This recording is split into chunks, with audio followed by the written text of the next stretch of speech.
आप भी इस स्वागत की बेला पर सम्मिलित हुए। महाराज श्री को पुष्प। श्री परमात्मने नमः।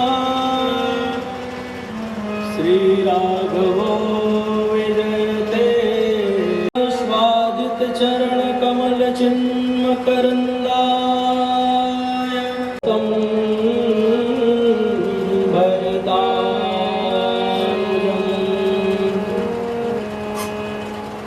सुग्रीवं वायुं स्तुनुं च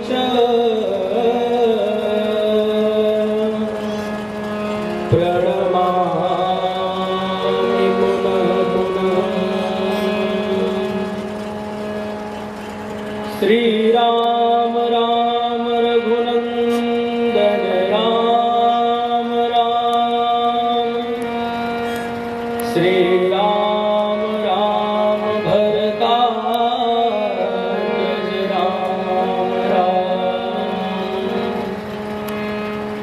श्री राम राम रण कर कश राम राम।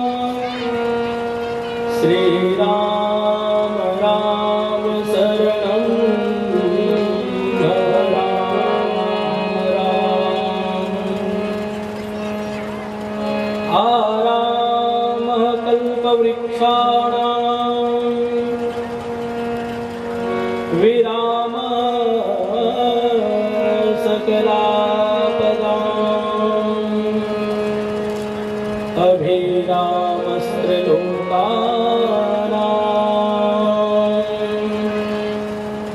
रामः श्रीमान् सनप्रभो। रामाय रामभद्राय रामचंद्राय वेधसे। रघुनाथाय नाथाय सीताया पतये नमः। सदा विजयते रामं रमेशं भजे। रामेणाभिहतानि साचरचम् रामाय तस्मै नमः। माता रामो मतपिता रामचन्द्रः स्वामी रामो मतसखा रामचन्द्रः। सर्वस्वं मे रामचन्द्रो दयालो। नान्यं जाने नैव जाने न जाने। मनोजवं मारुततुल्यवेगं जितेन्द्रियं बुद्धिमतां वरिष्ठम्। वातात्मजं वानरयुद्धमुख्यं श्रीरामदूतं शरणं प्रपद्ये। श्री सीतानाथ समारम्भां हर्षमदाचार्य सद्गुरुं प्रणमाम्यहम्। चिदचिदभ्यां विशिष्टाय शिष्टपक्षसुरक्षणे सच्चिदानन्दरूपाय सर्वधर्माय मङ्गलम्। बोली राजा रामचंद्र भगवान की जय। श्री कृष्ण कन्हैया लाल की जय। यमुना महारानी की जय। गिरिराज भगवान की जय।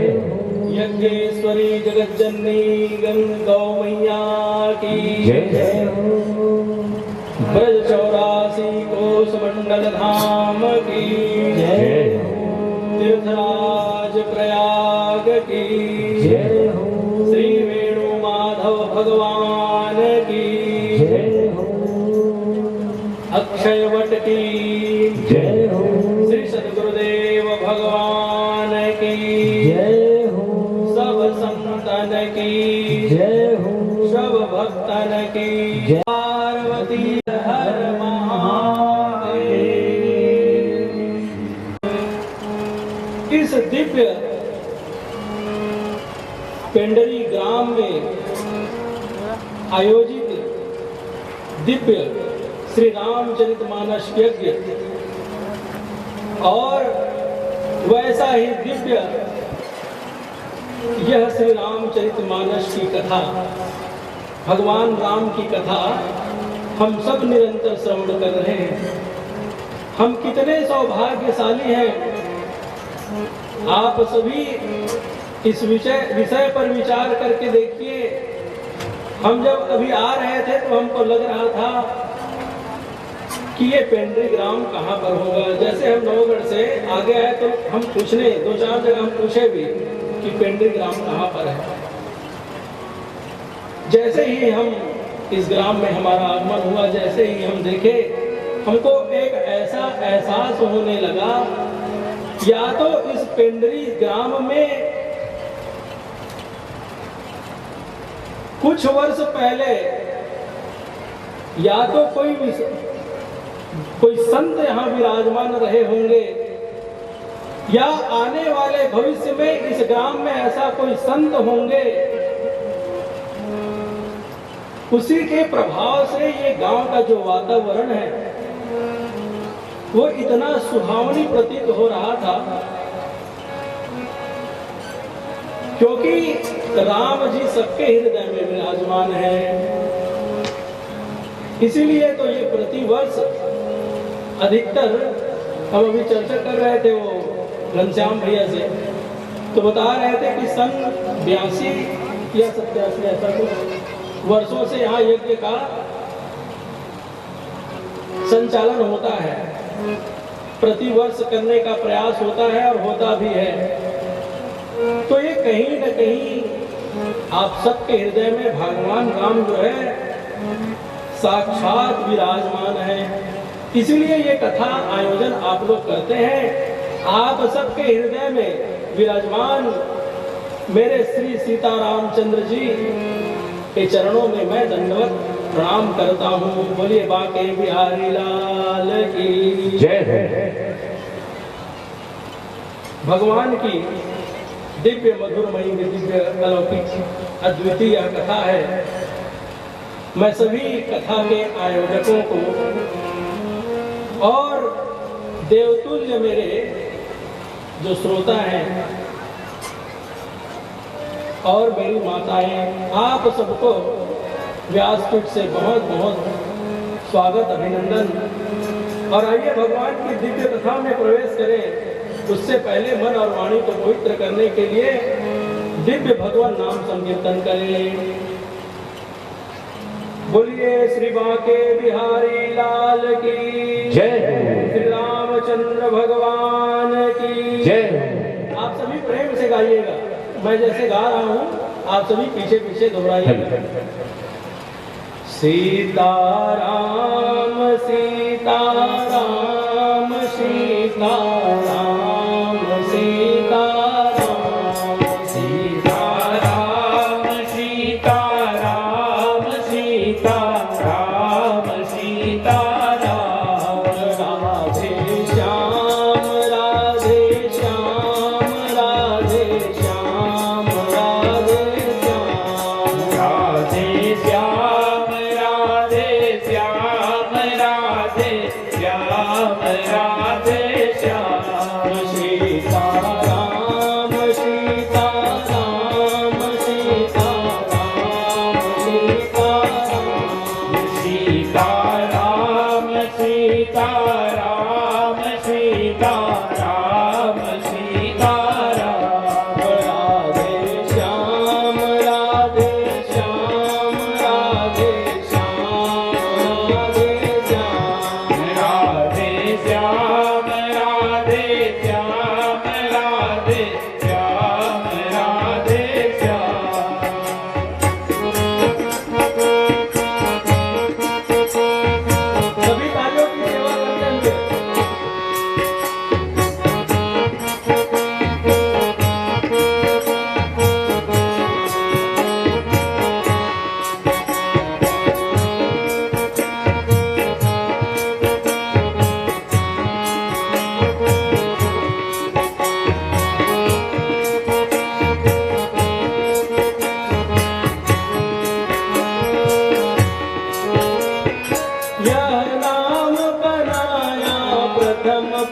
पूज्य गणपति जी दो पल में नाम बनाया प्रथम पूज्य गणपति जी दो पल में मिल गया यही अविलंब नाम सबरी को जंगल में मिल गया यही अविलंब नाम सबरी को जंगल में लाखों का बेड़ा पार किया पहुंचाया प्रभु के धाम लाखों का बेड़ा पार किया पहुंचाया प्रभु का धाम लाखों का बेड़ा पार किया पहुंचाया प्रभु के धाम लाखों का बेड़ा पार किया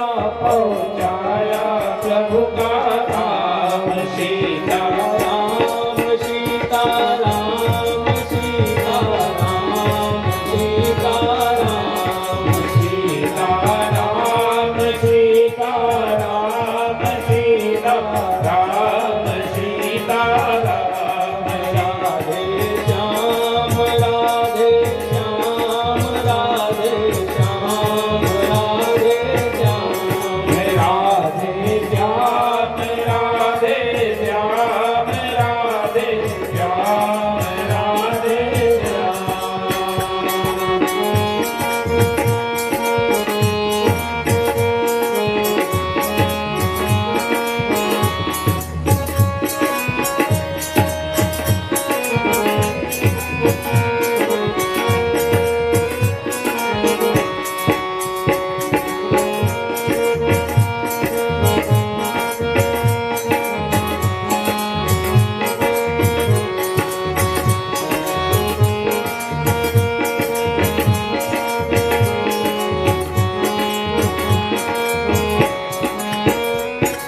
बजरंग बली के बल में इनकी महिमा भारी है बजरंग बली के बल में इनकी महिमा भारी है बजरंग बली के बल में इनकी महिमा भारी है बजरंग बली के बल में इनकी महिमा भारी है ध्रुव और विभीषण को भी ये कुंजी प्यारी है ध्रुव और विभीषण को भी ये कुंजी प्यारी है प्रहलाद इसी को रटते थे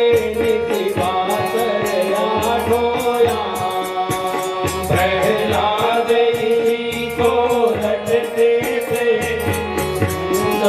आठोया प्रहलाद इसी को रटते थे निशिवासर आठोया प्रहलाद इसी को रटते थे आठोया सीता राम सीता राम सीता राम सीता राम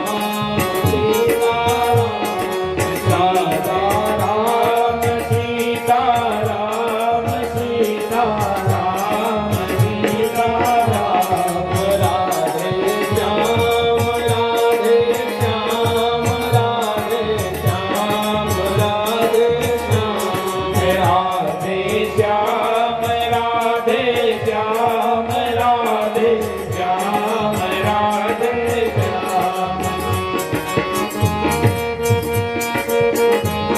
संपूर्ण भजन में भगवान के जो नाम है उसकी महिमा को बताया गया है आप सभी इस भजन के माध्यम से भगवान का जो नाम का जो महिमा है उसको आप श्रवण करिए और प्रेम से गाइए सीता राम सीता राम सीता राम सीता राम सीता राम सीता राम सीता राम सीता राम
आइए भगवान की दिव्य मंगलमयी कथा में हम सब प्रवेश करते हैं।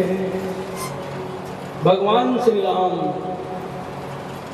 ये जो हम कथा, जितनी भी कथा हम इस वर्ष गाएंगे वो सब कथा क्या होगी?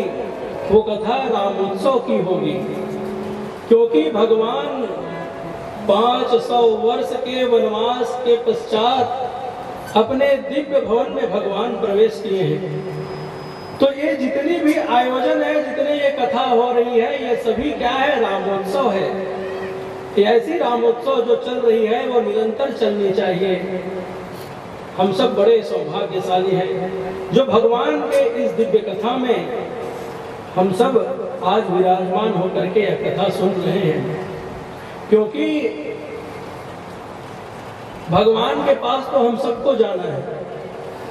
कोई भगवान के पास भाई किसी से कहे, पूछा जाए तो लोग क्या कहते हैं? उम्र बहुत हो गया था, भगवान के घर चले गए, लोग यही कहते हैं। और भगवान के पास सबको जाना ही पड़ता है और जाना ही है, ये सत्य है। इसलिए श्रीमद् वाल्मीकि रामायण के जो महात्मा है उसका प्रथम श्लोक क्या कहता है, आप सभी बड़े ध्यान से सुनिएगा। श्री राम शरणं समस्त जगतां, रामं विना का गति, रामेण प्रतिहन्यते कलिमलं, रामाय कार्यं नमः। रामात्रस्यति काल भीम भुजगो, रामस्य सर्वं वसे, रामे भक्तिरखण्डिता भवति मे, रामत्वमेवाश्रयः। देखिए, भगवान राम के चरित्रों को सुनने का क्या लाभ है, भगवान के शरण में आ जाने का क्या लाभ है। तो महात्मा में ये बताया गया है, श्री राम शरणं समस्त जगतां। ये संसार के जितने भी प्राणी हैं, मनुष्य की तो बात छोड़ दीजिए, मनुष्य तो में विवेक है कि भगवान के शरण में हमको जाना है। जड़ चेतन जग जीव जगत, ये जितने हैं, जैसे जलचर है, नभचर है, पशु है, पक्षी है, ये सबका एकमात्र आश्रय क्या है? तो एकमात्र आश्रय भगवान श्री राम है।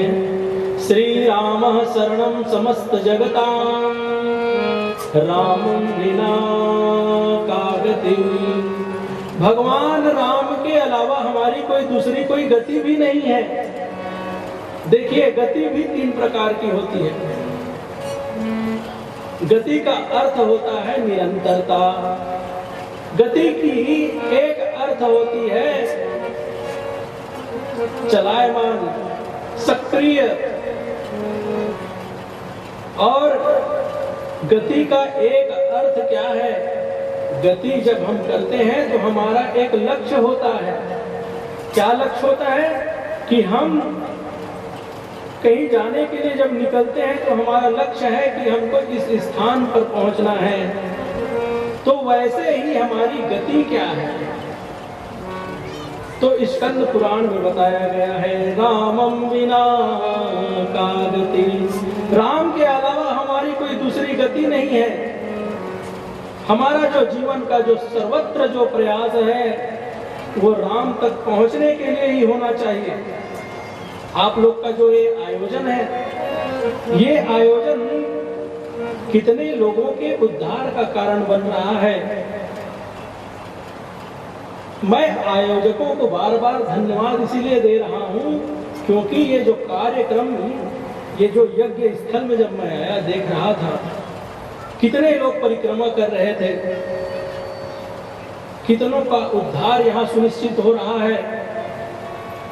इसलिए ये जो आयोजक हैं, एक परम सौभाग्यशाली तो है ही, साथ ही हम सब के लिए आदर के पात्र इसलिए हैं क्योंकि ऐसा आयोजन ये करते हैं। कितने लोगों का उद्धार सुनिश्चित हो जाता है। रामेण प्रतिहन्यते कलिमलम रामाय कार्यं नमः।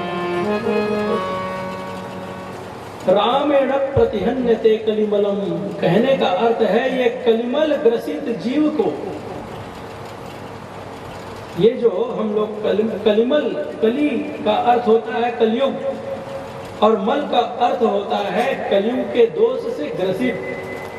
तो जितने जो लोग हैं, जैसे किसी व्यक्ति का जन्म होता है तो क्षितिजल पावक गगन समीरा, जिस प्रकार जल की बूंदें वर्षा के रूप में धरती पर गिरती है और गिरने के बाद वह जल क्या हो जाती है, मैली हो जाती है, वैसे ही जब हमारा जन्म होता है तो हमारा जो मन है वो प्रकृति के वश में हो जाता है और प्रकृति के बंधन में हम बन जाते हैं। और जब प्रकृति के बंधन में जब हम बनते हैं तो हमारा मन कलिमल ग्रसित भी हो जाता है। तो ये जो कलिमल ग्रसित जीव है, इस जीव की कलिमलता को समाप्त करने के लिए क्या कोई साबुन है, कोई सर्फ एक्सल या ऐसा कोई निरमा कोई बनाया है? तो वो क्या है? रामेण प्रतिहन्यते कलिमलम रामाय कार्यं नमः। तो एकमात्र भगवान राम है जो कलिमल ग्रसित जीव के मन को समाप्त करने वाले हैं। राम जी कहते हैं कि सन्मुख होई जीव मुहि जबहि जन्म कोटि अघनासहि तबहि। जैसे ही कोई व्यक्ति मेरे सन्मुख आ जाता है उसका मैं कोटि जन्म का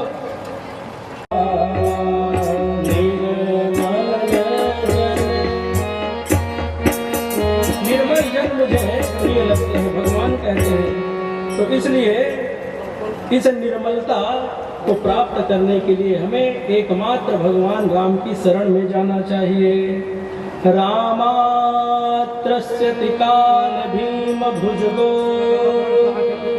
रामस्य सर्वं। भगवान के घर जाना है तो हमको ये बात का भय हमेशा रहता है कि हमको एक दिन इस संसार से छोड़ करके जाना है।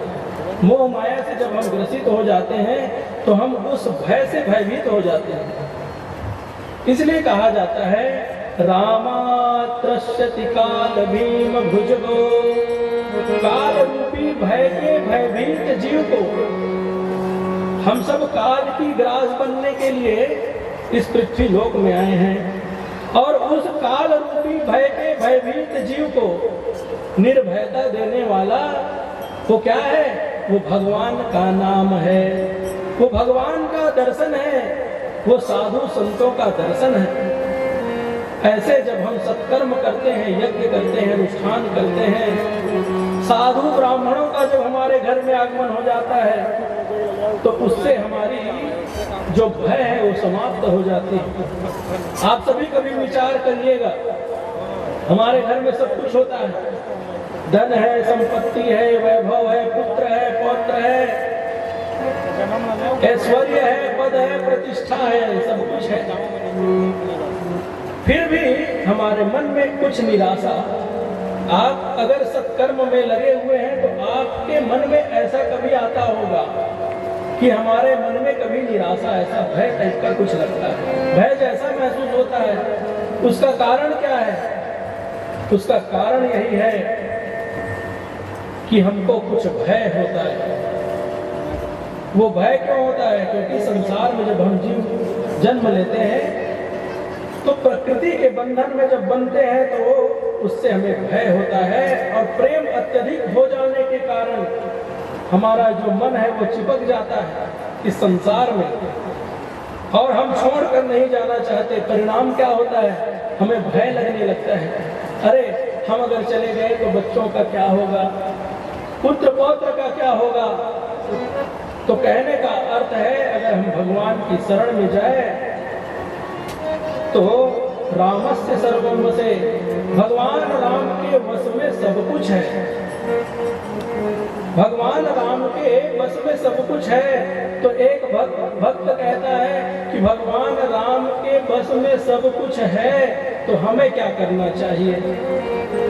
हम सबके मन में भी यही प्रश्न होता है कि जब भगवान राम ही सब कुछ करते हैं तो हमें क्या करना चाहिए? तो भगवान राम के बस में सब कुछ है तो हमें क्या करना चाहिए? रामे भक्ति रखंडिता भवति में, के वश में संपूर्ण संसार है, संपूर्ण सृष्टि है। तो हमें क्या करना है? हमें भक्ति करनी है।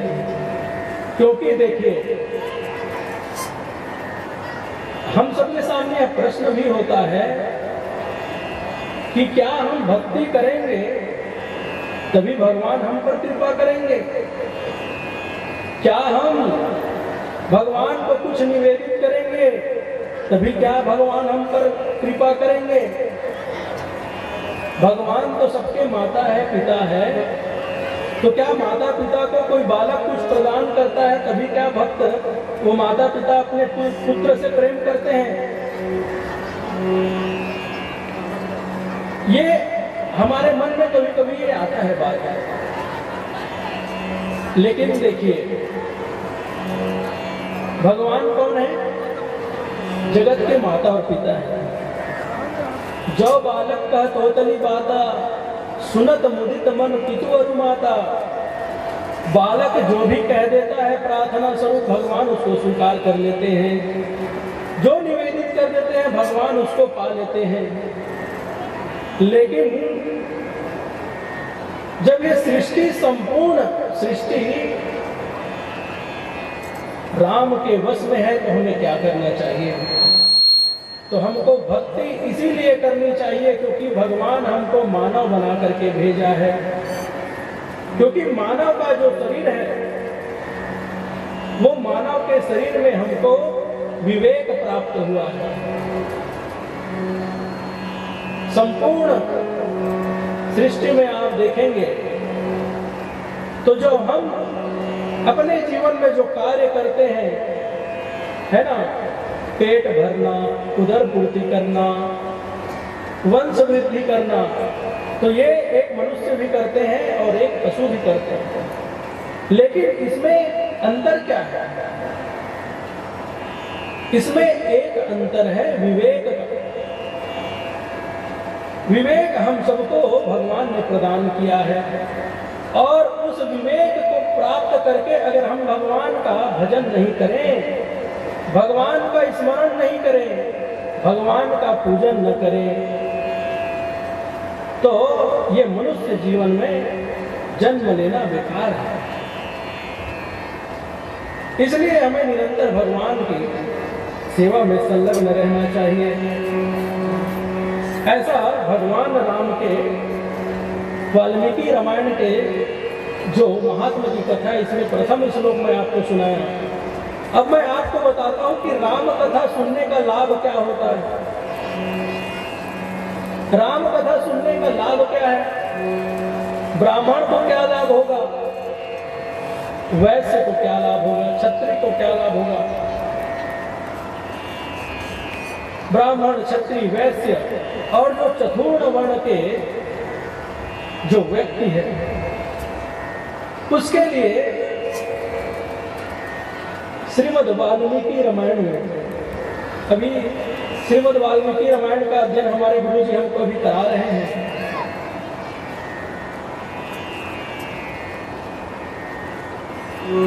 गुरु जी की कृपा से ही जो कुछ भी हम आप सबको सुना रहे हैं तो हमारे गुरु जी की ही कृपा है। और मैं आपको श्रीमद् वाल्मीकि रामायण के महात्मा में राम कथा सुनने का लाभ क्या है उसमें यह स्पष्ट बताया गया है कि चतुर्थ वर्ण, चारों वर्ण के बारे में बताया गया है। अगर ब्राह्मण सुनता है राम कथा तो उनको क्या फल प्राप्त होगा, क्षत्रिय सुनता है तो उनको क्या फल प्राप्त होगा, वैश्य सुनता है तो उनको क्या फल प्राप्त होगा, और चतुर्थ वर्ण का व्यक्ति अगर सुनता है तो उनको क्या फल प्राप्त होगा। सुंदर श्लोक है।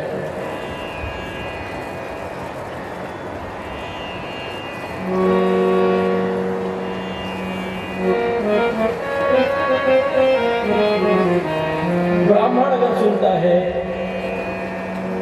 पठन द्विजो वागृषभत्वमीयात्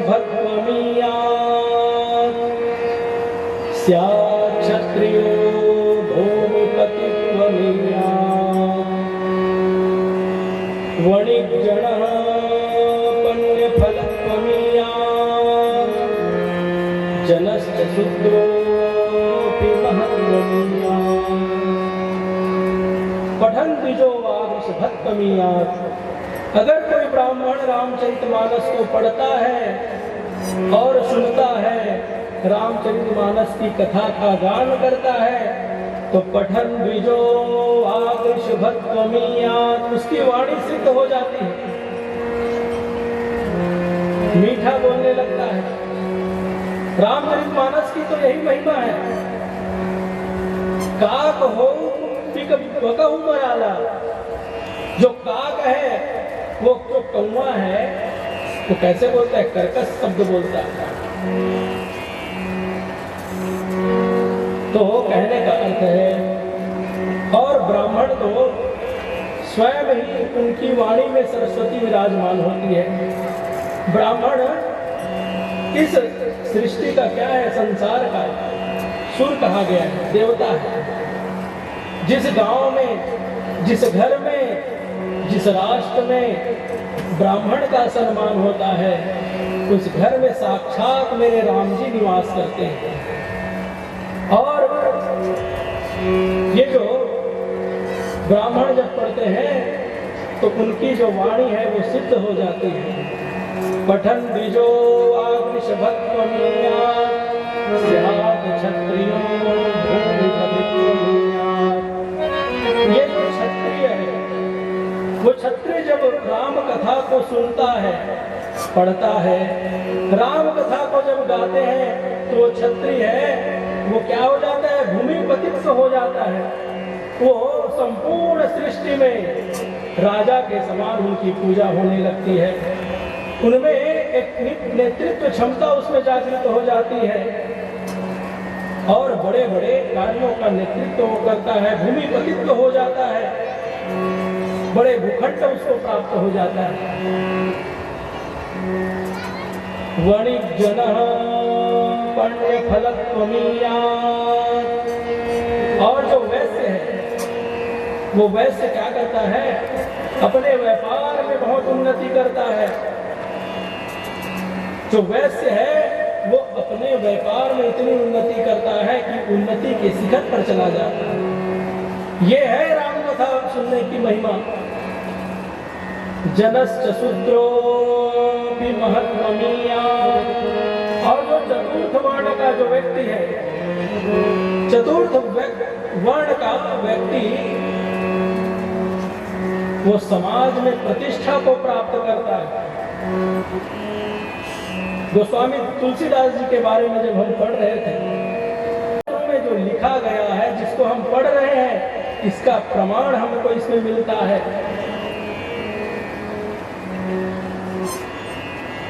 जिसको संसार ठुकरा दे उसको भगवान अपना लेते हैं। हमें भगवान की शरण में जाना चाहिए, क्योंकि एकमात्र आश्रय श्री राम है। क्योंकि ये मनुष्य जीवन बड़ा ही महत्वपूर्ण है, और इस जीवन में आकर के अगर हम भगवान का भजन न करें तो हमारा जो समय है वो व्यर्थ जाता है। इसलिए दिव्य भजन को हम सब गाएंगे। आप सब ताली की सेवा करते हुए पीछे पीछे गाएंगे, क्योंकि समय बार बार हमको नहीं मिलेगा। इसलिए भगवान की कृपा से जब समय मिली है तो हम सबको इसको सार्थक करना है। मनुष्य जन्म अनमोल रे, मिट्टी में ना घोल रे, अब तो मिला है फिर न मिलेगा, नहीं कभी नहीं कभी नहीं। मनुष्य जन्म अनमोल रे, मिट्टी में अनमोल रे, अब जो मिला है फिर न मिलेगा कभी नहीं कभी नहीं कभी नहीं। मनुष्य जन्म अनमोल रे, मिट्टी में अनमोल रे, अब तो मिला है फिर न मिलेगा कभी नहीं कभी नहीं कभी नहीं। जतने अनमोल रे, मिट्टी में अनमोल रे, अब के मिला है कभी नहीं मिलेगा कभी नहीं कभी नहीं कभी नहीं।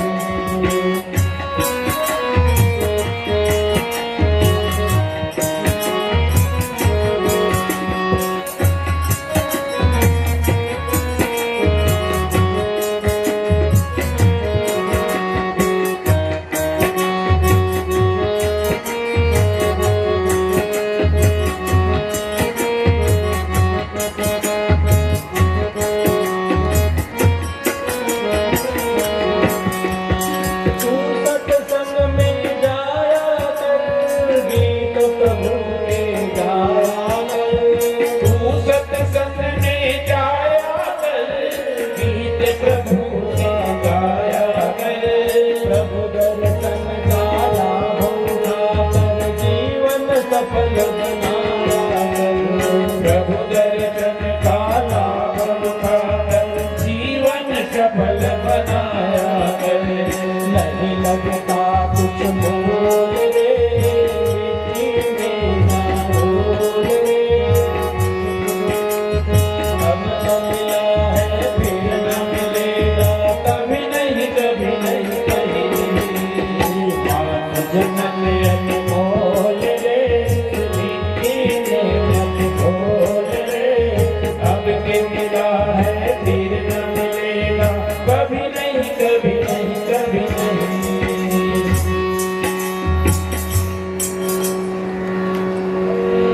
अरे तू बुलबुला है पानी का, मत कर जोर जवानी का। तू बुलबुला है पानी का, मत कर जोर जवानी का। तू बुलबुला है पानी का, मत कर जोर जवानी का। तू बुलबुला है पानी का, मत कर जोर जवानी का। नेक कमाई कर बंदे, पता नहीं जिंदगानी का। एक कमाई कर बंदे, पता नहीं जिंदगानी का। सबसे मीठा बोल रे, मिट्टी में ना रोल रे, अब तो मिला है फिर न मिलेगा कभी नहीं कभी नहीं कभी नहीं। मानुष तन अनमोल रे, मिट्टी में अनमोल रे, अब के मिला है फिर न मिलेगा कभी नहीं कभी नहीं कभी नहीं।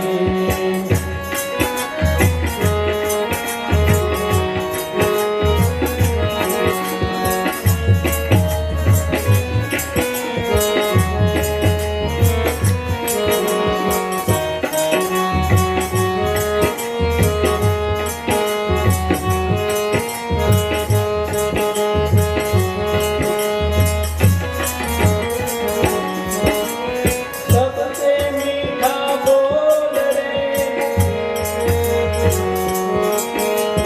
सब मतलब का संसार है, नहीं उसका एतबार है। सब मतलब का नहीं उसका एतबार है। सब मतलब का संसार है, नहीं उसका एतबार है।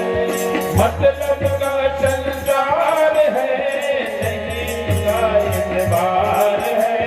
कमल कमल कर कदम रखो, यह फूल नहीं अंगार है। कमल कमल कर कदम रखो, यह फूल नहीं अंगार है।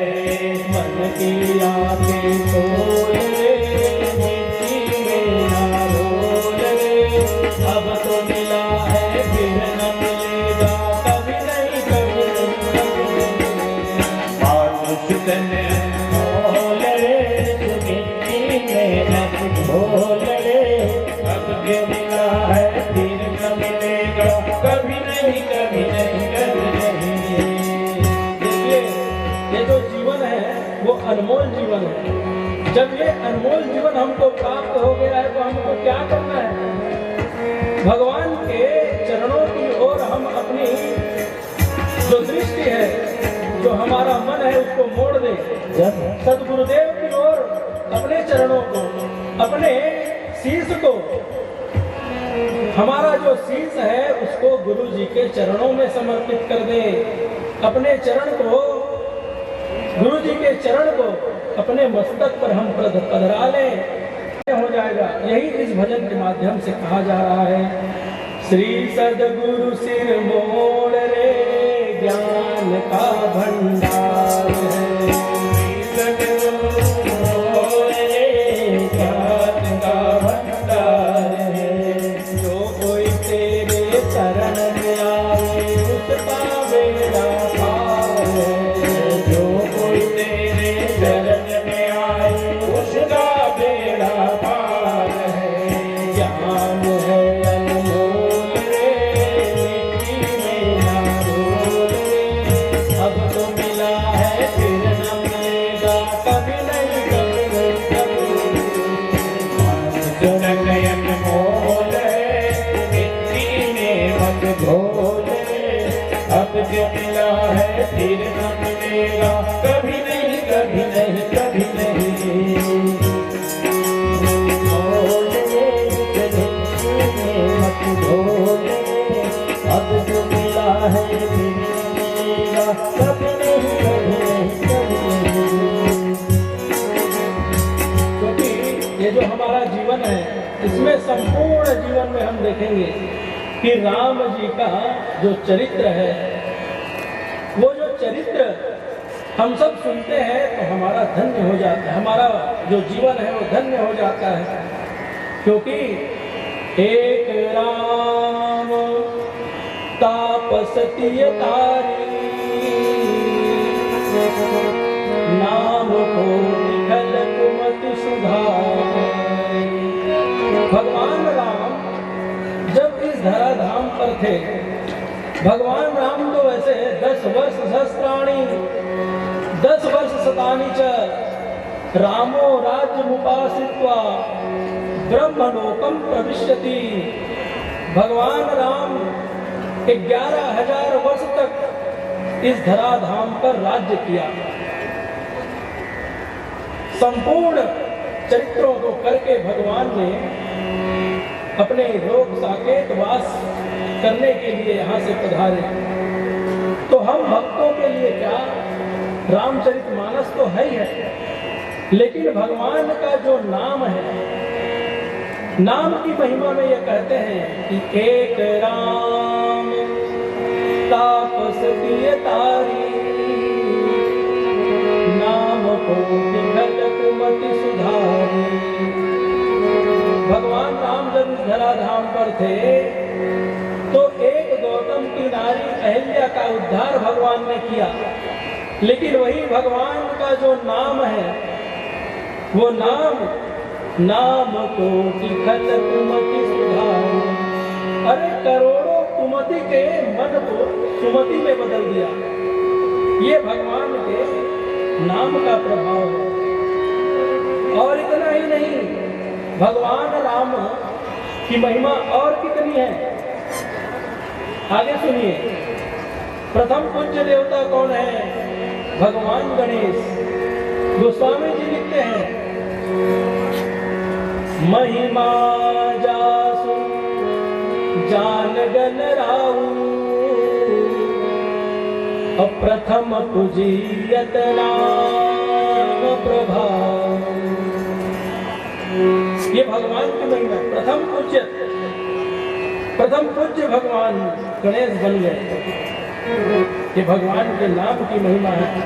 ऐसा दिव्य कथा हम श्रवण कर रहे हैं, भगवान के नाम की कथा को। ये जो कथा है इसके 4 वक्ता हैं। आप सभी जितने यहाँ बैठे हुए हैं वे सभी रामचरितमानस को निरंतर गाते रहते हैं, सुनते रहते हैं। आप सबको यह पता भी है, लेकिन जो ज्ञान आपको प्राप्त है वही ज्ञान आप अगर हमसे सुन रहे हैं तो मैं निश्चित यह कह सकता हूं कि आपको उतना ही आनंद आएगा। तो रामचरितमानस के 4 वक्ता हैं। कौन कौन है 4 वक्ता? एक भगवान भोले बाबा हैं जो कथा सुनाते हैं मां पार्वती को, और एक वक्ता है भुसुंडी बाबा जो कथा सुनाते हैं गरुड़ जी को, और एक वक्ता है रामचरितमानस में, वो कौन है? याज्ञवल्क्य जी महाराज। वो कथा सुनाते हैं भारद्वाज जी को।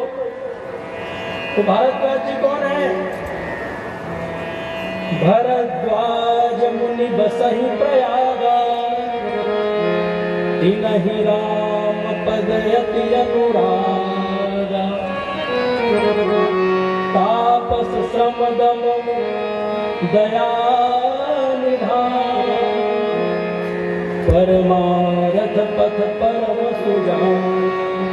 ये परमार्थ क्या है? ये जो भारद्वाज जी है वो परमार्थ पथ के परम सुजान है, परमार्थ पथ को जानने वाले। ऐसे ही कितने वक्ता हो गए? 3 वक्ता। अब चौथे वक्ता कौन है? तो चौथे वक्ता है गोस्वामी तुलसीदास जी महाराज।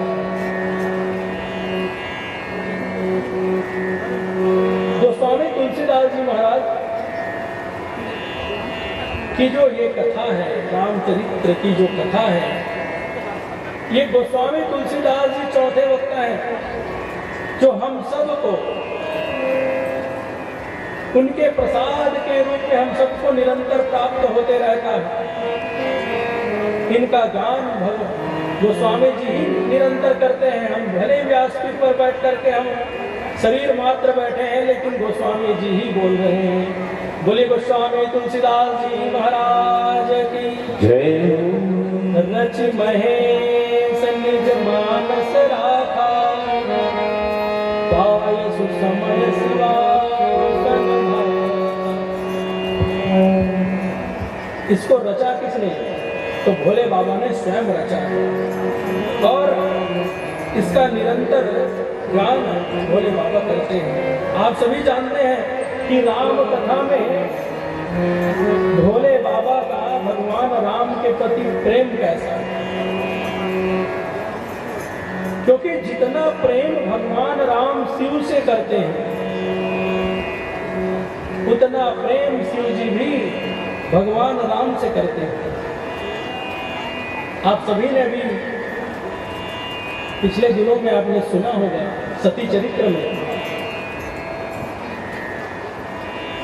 कि मां सती को भोले बाबा ने त्याग दिया। क्यों? क्योंकि इन्होंने मेरी मां का रूप बना लिया। मैया सती ने मां बनाया, परिणाम स्वरूप भगवान ने पत्नी को भी त्याग दिया।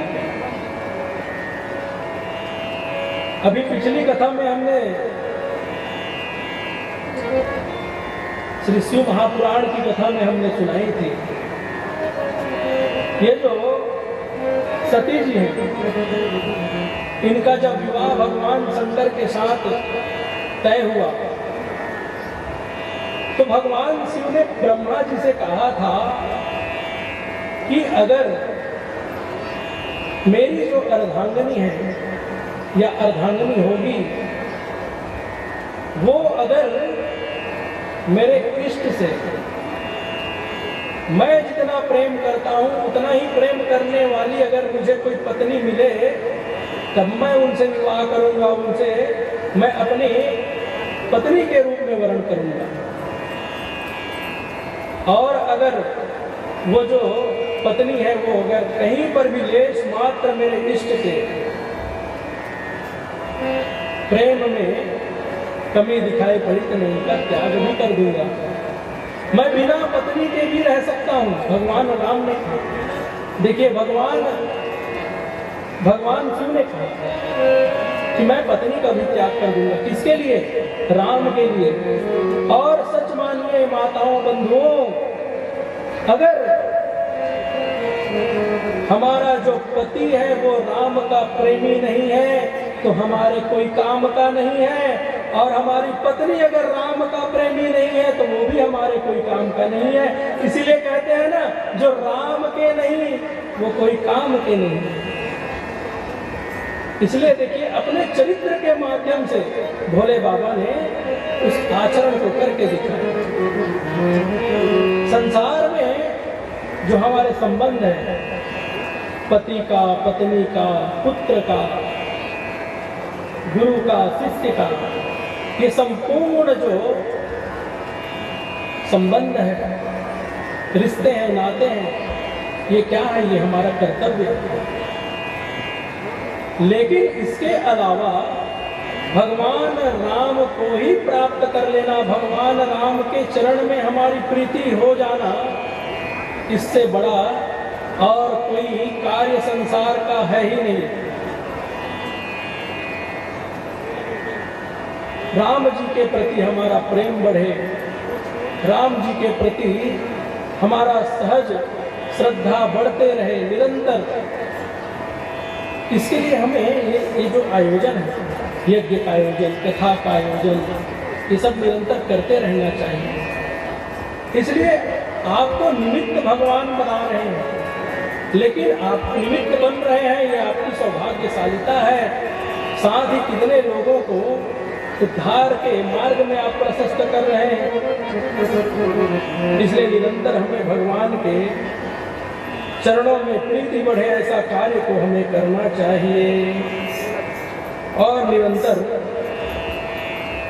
भगवान की सेवा में संलग्न रहना चाहिए। और आइए भगवान की इस विशाल राम कथा में अगर हनुमान जी का थोड़ा सा चरित्र हम लोग श्रवण न करें तो उसमें हमको थोड़ा आनंद नहीं आएगा। इसलिए हनुमान जी के लिए कहा गया है, ये जितने भूत प्रेत पिशाच, हम लोग कहते हैं ना कि किसी के घर में भूत निवास करता है, वहाँ ये नजर किसी को लग गया है, तो वैसे तो शास्त्रों में हमको बहुत सारे इसके उपाय बताए गए हैं। और श्रीमद् भागवत में तो भगवान श्री कृष्ण को ही नजर लग गया। भगवान श्री कृष्ण को नजर लगी तो माँ यशोदा क्या करती थी? गोमूत्रेण स्नात्वा पुनर्गोरजसार्भकम्। जिस समय भगवान कृष्ण को नजर लगी तो मैया ने गोमूत्र का छिंजन किया उनको, और झाड़ा लगा रही है मैया। किससे? मयूर के पंख से। इंद्रयाणी ऋषिकेशा प्राणानारायणोऽवतु श्वेत दीप प्रतिष्ठितम मनो योगेश्वरोऽवतु। भगवान के नाम से ही भगवान को झाड़ा लगाया जा रहा है। इतनी देखिए माँ की जो वात्सलता है, साक्षात भगवान भी अगर माँ के गोद में अगर उदर में आकर के जब जन्म ले लेते हैं तो माँ की वात्सलता कितनी होती है कि भगवान के नाम से ही भगवान को झाड़ा लगाया जा रहा है।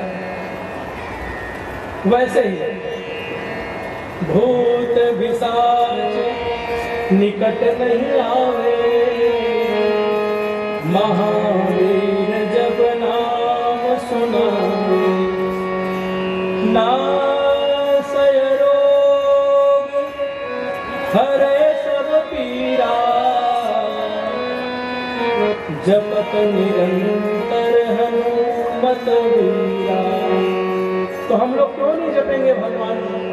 हनुमान जी का नाम लेंगे कि नहीं बताइए? इसलिए भगवान हनुमान जी को हम सब याद करें। मेरी विनती सुनो हनुमान, धरूं मैं ध्यान, पवन सुत प्यारा, अंजनी के लाल दुलारा। विनती सुनो हनुमान, धरूं मैं ध्यान, पवन सुत प्यारा, अंजनी के लाल दुलारा।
बोले राघवेंद्र सरकार की जय हो, लाल की जय हो।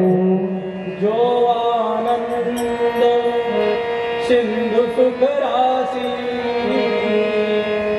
सीकर दे त्रैलोक सुखासि सो सुख धाम राम स्नान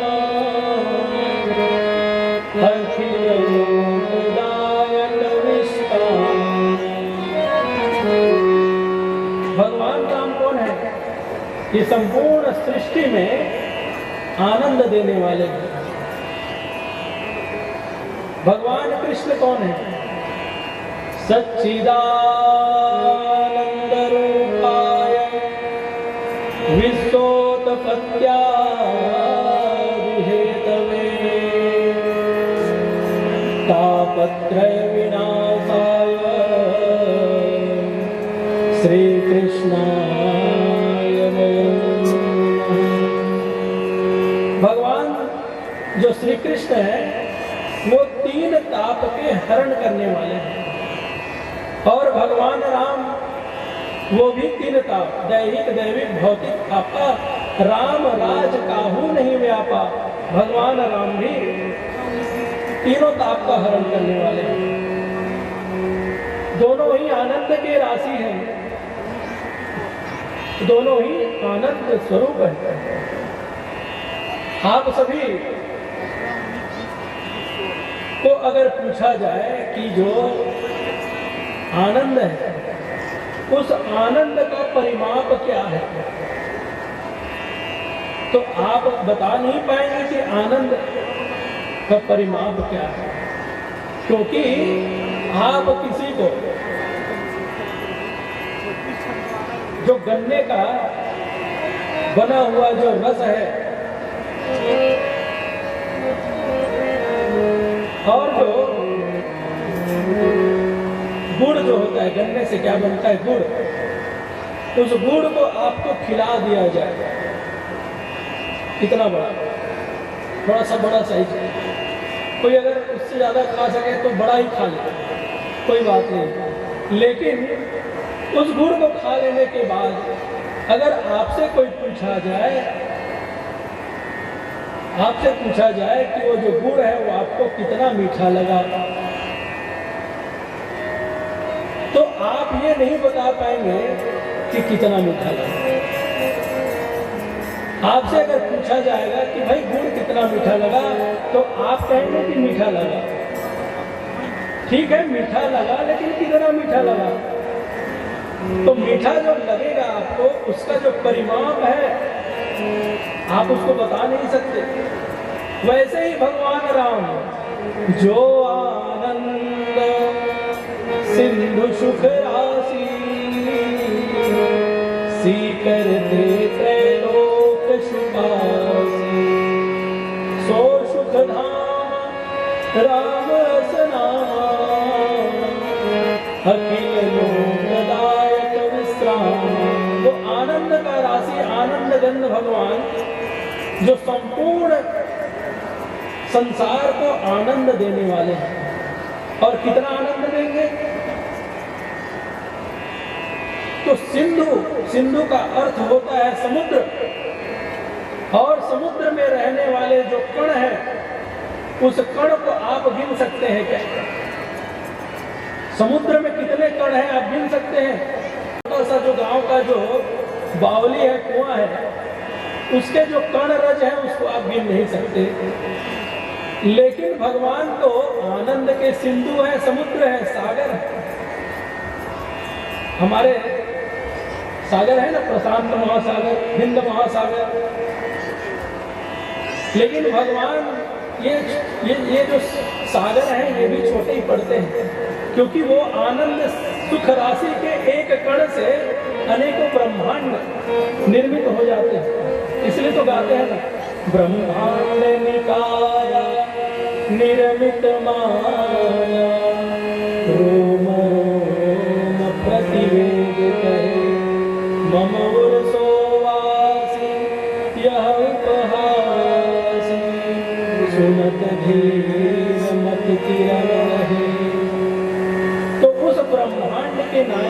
भगवान श्री राम जो आनंद के राशि हैं, सुख के धाम हैं,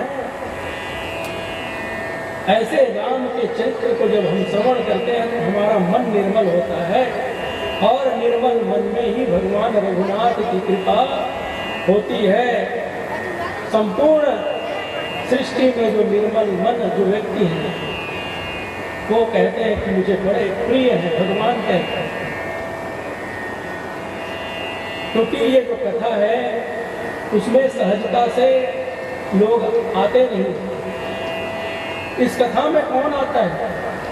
जिसके ऊपर भगवान की, मेरे रघुनाथ की कृपा होती है, वही कथा में आते हैं। इसलिए अति हरि कृपा जारी पर होई,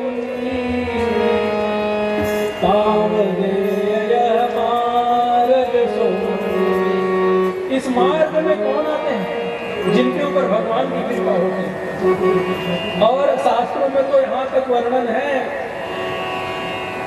कि भगवान की कथा अगर हमको अच्छी लगती है, कथानुरागो मधुरा चवाणी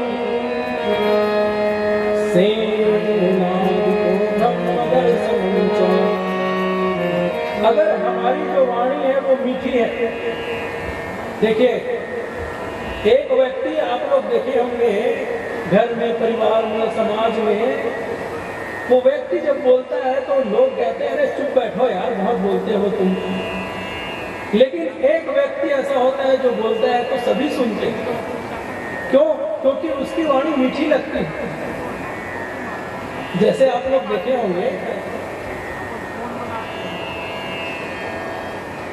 किसी भी बच्चे का, किसी भी बालक का विवाह तय हो जाता है। वैसे तो ये भी चरित्र हम भगवान भोले बाबा से हम पूछ सकते हैं कि भोले बाबा का जो विवाह तय हुआ, तो भोले बाबा का विवाह तय हो गया, मतलब सगाई तय हो गई।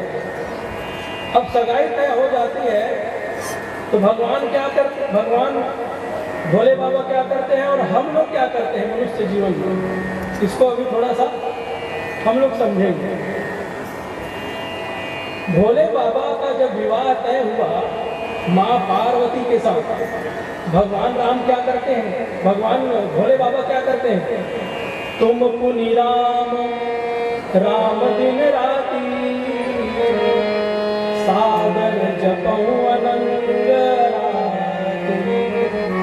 जब भोले बाबा का विवाह तय हो गया तो भोले बाबा बैठ करके, रात हो, दिन हो, सुबह हो, शाम हो, कोई भी परिस्थिति में भगवान तुम पुनि राम राम दिन राती, सादर जपऊं अनंग राती, निरंतर भगवान राम का जप करते हैं। ये भगवान भोले बाबा का पक्ष हो गया। अब आप लोग समझिए संसार के लोगों का पक्ष क्या है। आप लोग सामान्यतः देखते हैं किसी भी बालक का, किसी भी कन्या का जब विवाह तय हो जाता है तो आजकल सबसे पहले क्या होता है आप लोग बताइए? क्या होता है? विवाह जब तय हो जाता है तो आप लोग भैया लोग बताइए, विवाह जब पहले तय हो जाता है क्या होता है? सबसे पहले मोबाइल नंबर दिया जाता है बालक का, बालिका के द्वारा मोबाइल नंबर, आजकल यही चल रहा है। और मोबाइल नंबर लेकर के उसमें सब बातें भी चलती हैं। लेकिन भैया आप बातें करो मोबाइल में, कोई दिक्कत नहीं है। लेकिन भगवान भोले बाबा का कथा हम सुनते हैं तो हमको ये बहुत अच्छी शिक्षा है। भगवान भोले बाबा का जब विवाह तय हुआ तो भगवान राम के नामों का जप करते थे। लेकिन हम लोग राम की चर्चा अगर हम करेंगे इस क्षण में तो हमारा जो वैवाहिक जीवन है वो धन्य हो जाएगा। लेकिन हम लोग कहीं न कहीं राम की चर्चा शायद कर नहीं पाते और करना चाहिए। मैं तो आप सभी से प्रार्थना करूंगा व्यासपीठ से, अगर किसी बालक हो या बालिका हो विवाह अगर तय होता है तो चाहे वो कितना कमाता हो, कितना पैसा वाला हो, पद प्रतिष्ठा वाला हो, कोई भी हो, लेकिन भगवान का भक्त अवश्य होना चाहिए। बालिका है तो भगवान की भक्ति उसमें होनी चाहिए, बालक है तो भगवान का भक्त होना चाहिए। और जो भगवान का भक्त होगा उसका वैवाहिक जो जीवन है वो कलापूर्ण हो ही नहीं सकता। अब हम सुन रहे थे कि भगवान की कथा में सहजता से कोई आता नहीं है। शास्त्रों में तो यहाँ तक कहा गया है कथानुरागो मधुरा च वाणी, भगवान की कथा में वो लोग आकर के बैठते हैं जो स्वर्ग से आए रहते हैं। ये स्वर्ग से आने वालों की पहचान है जो कथा में बैठ करके भगवान की कथा सुनते हैं। तो एक ने कहा महाराज ये भगवान की कथा सुनने वाले स्वर्ग से आए हैं तो नरक से आने वाले का भी तो कोई पहचान होगा। तो नरक से आने वाले का पहचान आप लोग भी सुनना चाहेंगे? बोलिए राधे राधे। राधे राधे। अत्यंत कोपः कटुका च वाणी, दरिद्रता च स्वजनेषु वैरम्, नीच प्रसंग कुलहीन सेवा, चिन्हानि देहे नरकस्थितानाम्। अत्यंत कोपः, जो व्यक्ति बार बार छोटी छोटी बातों में क्रोध करता है, देखिए जो व्यक्ति बार बार छोटी छोटी बातों में क्रोध करता है और जिसकी वाणी कर्कशा है, जिसकी वाणी कठोर है, कटुका च वाणी, विष के समान कठोर बोलने वाला, दरिद्रता च स्वजनेषु वैरम्, जो व्यक्ति दरिद्र जो अपने स्वजनों से ही बैर करता है, इसके अलावा क्या, नीच प्रसंग कुलहीन सेवा। महाराज जी का दिल में स्वागत करिए। बोलिए वृंदावन बिहारी लाल की जय। श्री राम जय राम जय। तो धर्म बड़ा कठिन धर्म है और सेवा हमको करना भी चाहिए। सेवा किसका करना चाहिए? तो श्रेष्ठ का करना चाहिए, अपने से जो हीन है। कहने का अर्थ है अगर कोई व्यक्ति ब्राह्मण कुल में जन्म लिया है तो वो ब्राह्मण कर्म तो करके अपने जीवन को व्यतीत करता है, भगवान के चरण तक पहुंच जाता है तो वो उसके जीवन की धन्यता है। लेकिन वही ब्राह्मण अगर किसी अपने से छोटे का सेवा करने लगे तो समझ जाइए कि ये नरक से जो आया हुआ व्यक्ति है उसकी पहचान।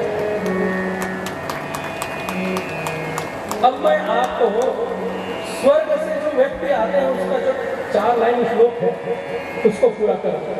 फिर महाराज श्री यहाँ विराजमान है, उनकी भी वाणी को हम सबको सुनने का मौका मिलेगा। और मैं तो बेमेतरा से पहली बार जब आगमन हुआ है मेरा, आप कभी बेमेतरा पधारेंगे तो वहाँ बाजार पारा में राधा कृष्ण मंदिर स्थित है। वहाँ के जो महंत जी हैं उनका उत्तराधिकारी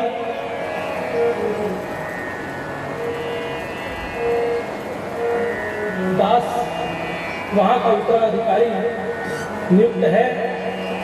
महाराज जी की कृपा पात्र शिष्य मुझे महाराज जी ने स्वीकार किया है, उन्हीं की कृपा से मैं आप सबको भगवत रसपान कराता हूँ। और आगामी समय में भी अगर हमको मौका मिलेगा तो आप सबके सम्मुख आने का अवसर मिलेगा। एक श्लोक हम पूरा करेंगे, फिर अपनी वाणी को विराम देंगे।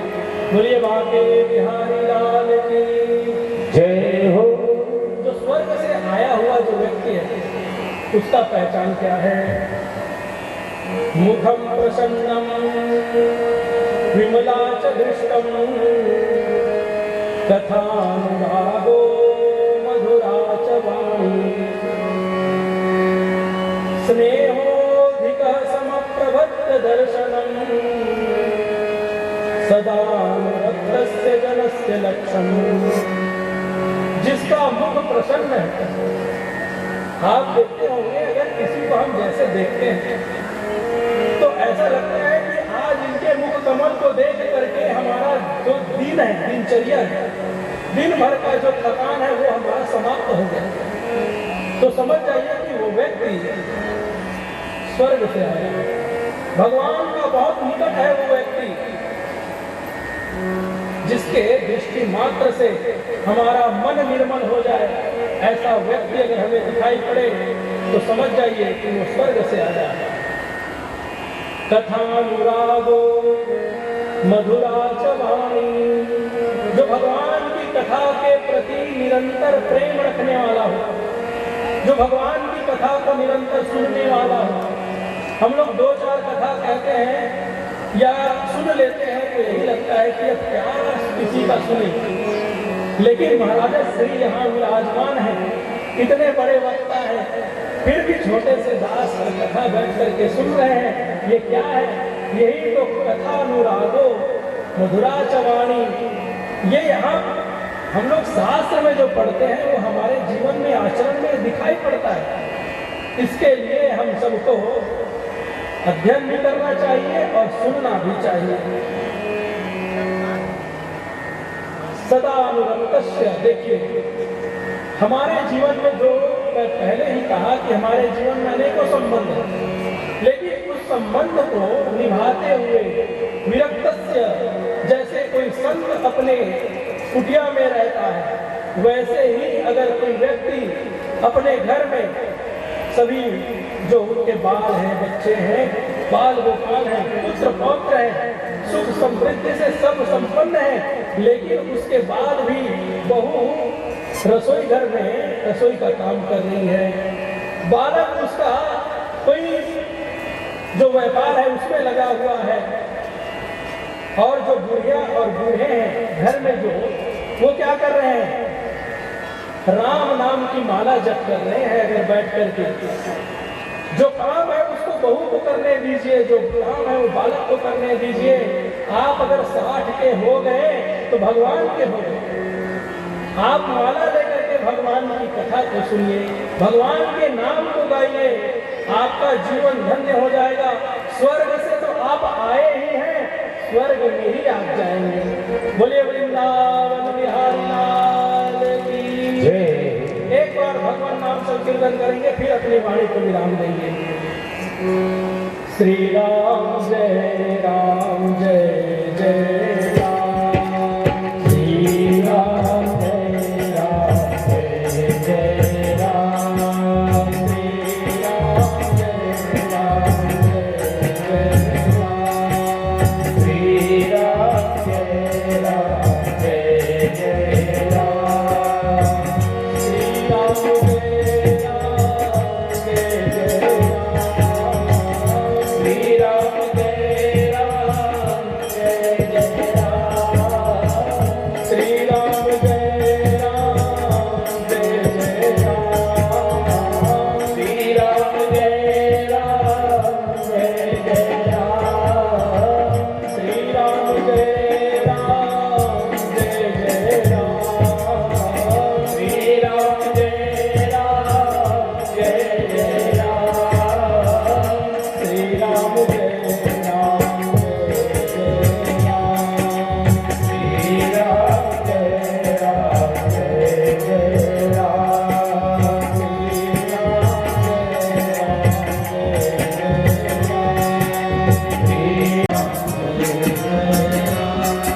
श्री बोलिए वृंदावन बिहारी लाल की जय हो। अनंत बलवंत गोस्वामी तुलसीदास जी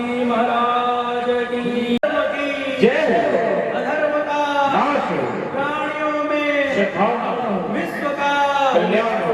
बड़े जोर से बोलो। धर्म का प्राणियों में विश्व का कल्याण हो। गौ माता की गौ हत्या नमः पार्वती पते इसलिए चरणों में नमन करते हुए बहुत बहुत आभार।